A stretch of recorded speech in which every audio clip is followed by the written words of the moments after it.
大家快看，太不可思议了！这绝对是我见过最牛的隐居秘境，奇特的地貌，鬼斧神工，宛若世外桃源。然而，我们在上面发现一栋房子，旁边的土地还在耕种，说明这个地方是有人居住的。这里山势陡峭，四面都是悬崖绝壁，唯独在后面发现一条小路可以直达山顶。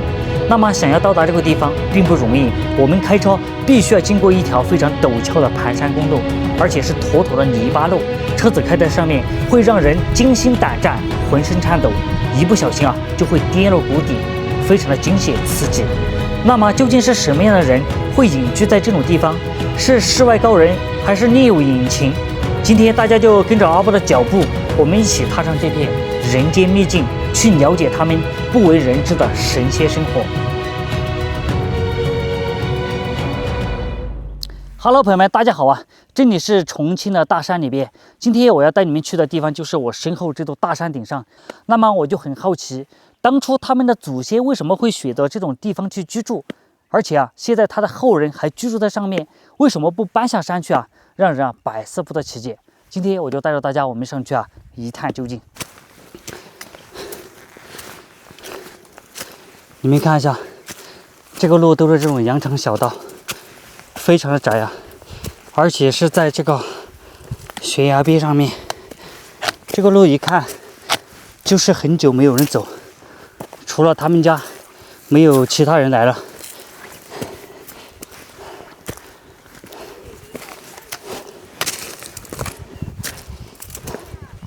还好我们天天走这种路，要不然的话，这个体力还真的支撑不了。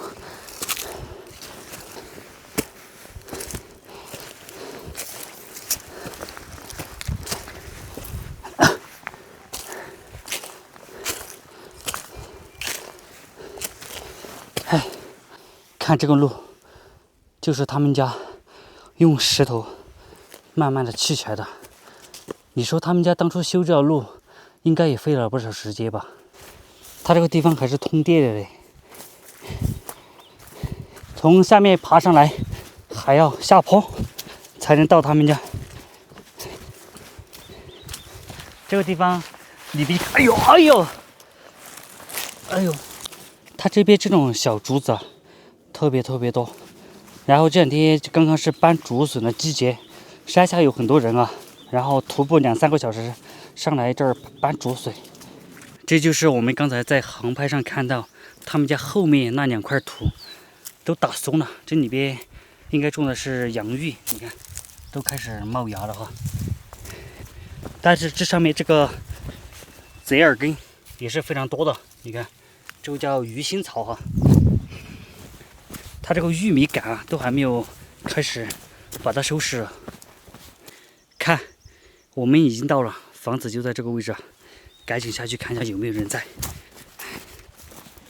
还养了一桶蜜蜂，不止一桶这儿好几桶应该有10几桶吧。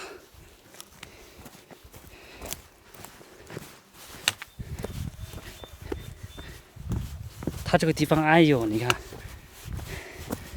开门就能看到下面的风光。在这个坡坡上面，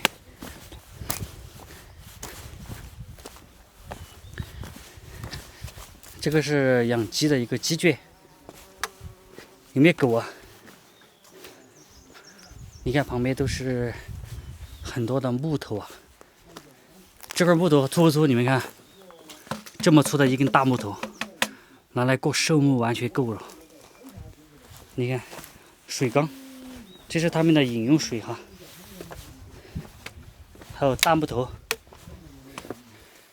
他这个房子都是石头做的，你看石头砌的，上面盖的是那种瓦，然后在街上买的，还有灯。来坐。你好，大哥。来坐。你这地方安逸像世外桃源一样。你咋个会想到在这个地方隐居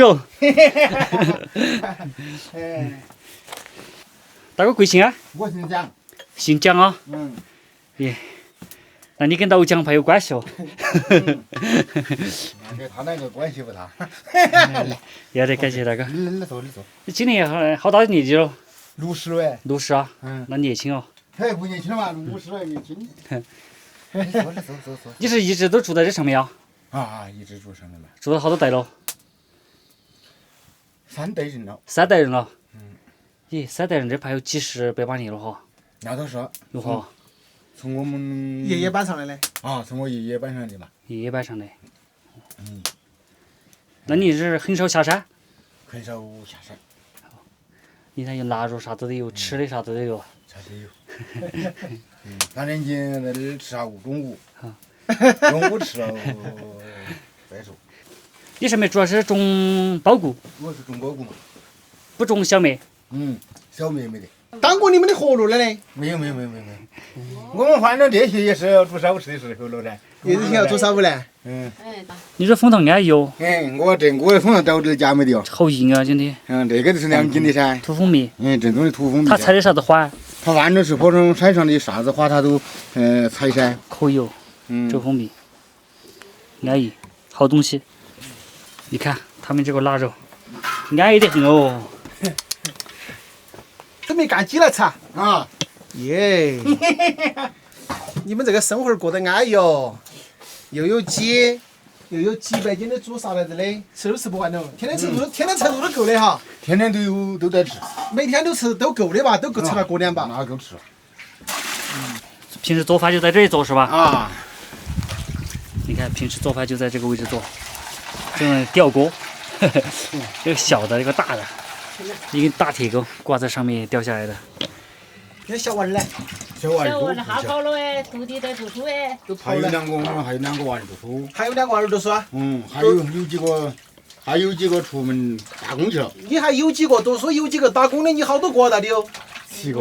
7个娃儿啊。 7个。你那么厉害？大的2个女儿成了家的。就2个女儿吗？啊，大的2个女儿成了家，小的后头又有4弟兄。大的2个是女儿，小的有4弟兄，还有一个妹妹。还有一个顶小的这个幺女儿。小的幺女儿好大？读大学。读大学。还有顶幺女儿在读大学。那以后你也享福了。4个儿3个女儿。现在压力大哈。我看他没得压力的。那你们住在上面主要经济来源靠着？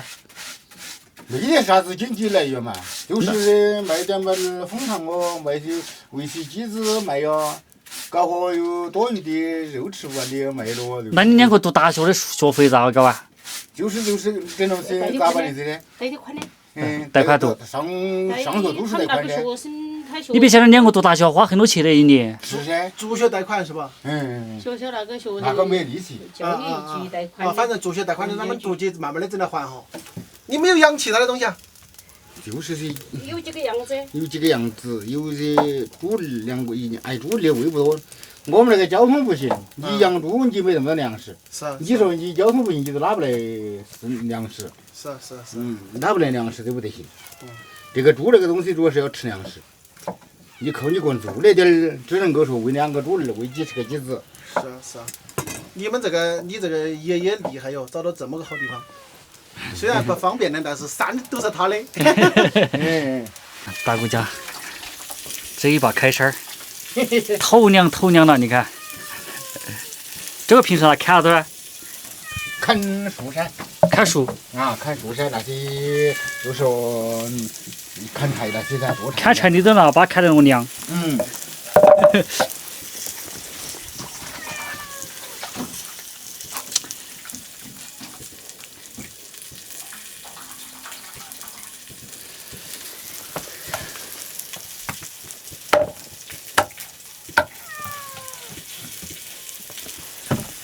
感谢廖大哥，这请我们吃炒午。这个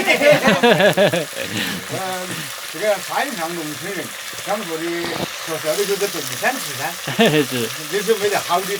有饭不吃，吃汉堡。没得好的，就是说吧，遇到啥吃啥。已经够好了，你杀鸡肉给我们吃。这是正宗的土鸡啊，我跟你们讲哦，在外面吃不到的啊。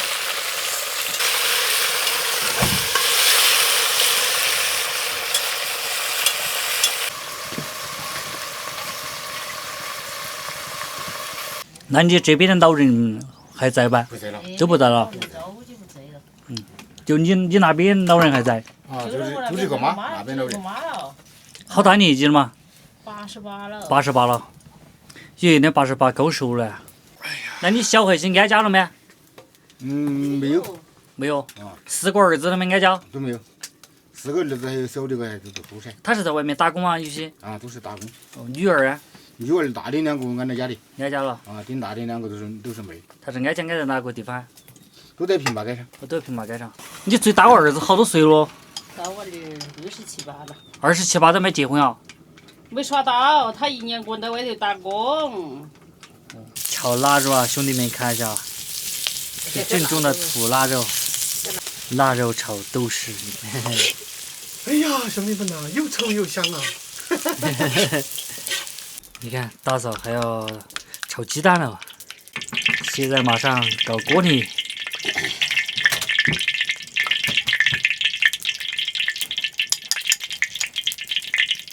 搞锅里头，鸡蛋下锅，春爹炒鸡蛋，哎呦，那热不好呀。那你们上面找个杀猪厨子上来爬，都要走2个小时哈，懒得走。可能就是他来给你杀个猪好钱就是个60块钱一个。 ，60块钱月来啊。你们看一下，这个才是精华，这里面加了党参、铁麻，还有干洋芋坨坨，还有啥？还有黄花洋芋果、党参。这里边是乌鸡，这才是好东西啊！我跟你们讲啊，大补啊！你看，这个拿外面卖的话，能不卖个300、200啊？今天太丰盛了，你看这个菜太安逸了。你看这个是春爹炒鸡蛋，这个是大补啊，乌鸡。这还有这个豆豉炒腊肉，现在有口福了啊！一顿美味的午餐。来，兄弟们，开始吃饭喽！ 20来头就。要得，够了。一顿美味的午餐。我只想嘛呀，谢谢大嫂，太补了，吃了流鼻血不？那不得，那不得。我讲，我看电视上你吃的太补了，流鼻血。你看这个洋芋坨坨的，这好精华，这个它是干的了嘛确？实，它是干的，拿来这个是拿来煮熟了的，然后再把它切成颗颗来晒干的，是吗？还吧？那是小的。嗯，晓得。专门钓的小满满的挂的。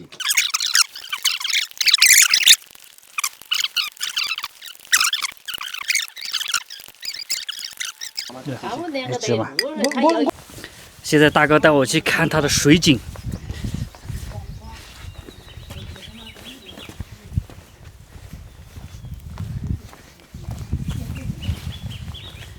种了几亩地啊那种地呀，土地都是10多亩。 ？10多亩。那你还种得多哦。那你种的玉米是平时拿来喂猪啊？这是喂猪噻，喂鸡噻，喂了几头猪嘛？现在2头猪噻。 2头猪。那可以哦。那你这水也好奇怪哈。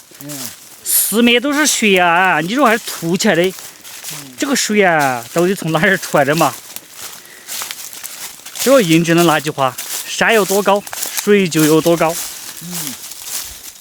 我看到好多人在山脚搬注水，是吧？这个水哦，就这儿，是吧？哟，它这水，这个石块块自生成的噻。哦，这水好大哈。要喝的话调过来的。哎呦，这好神奇哦！你们看见，它这个水啊，就是从这个缝隙里边然后冒出来的，常年不干，而且非常的清澈。你们看，清澈见底啊，非常神奇啊！你看它这个地方，它说下雨的时候这个水会不会大的呀？大，要大的。要大。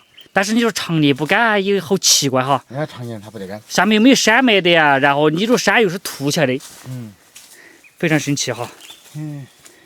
我们看一下这边，这边呢是大哥他们家的一个这种养猪、养鸡的地方。你看，这个大灶这个就是平时然后煮猪草，然后喂猪喂鸡的。